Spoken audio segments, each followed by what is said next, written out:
ಮನೆಯಲ್ಲೇ ಮಾಡುವ ಗೊಬ್ಬರ ನೋಡಿ.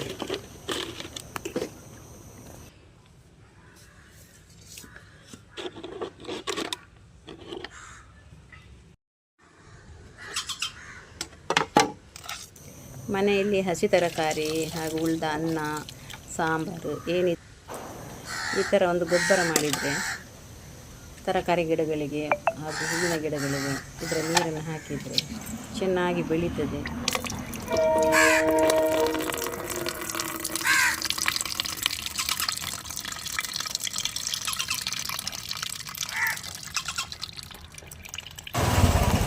ಹೊರಗಿನಿಂದ ಗೊಬ್ಬರ ಎಲ್ಲ ತರಬೇಕಂತಿಲ್ಲ, ಈ ಥರ ಮಾಡಿದರೆ ನೋಡಿ ಎಷ್ಟು ಚೆಂದ ನೀರು ಬೀಳ್ತಾ ಉಂಟು. ಇದನ್ನು ಗಿಡಗಳಿಗೆ ಹಾಕಬೇಕು.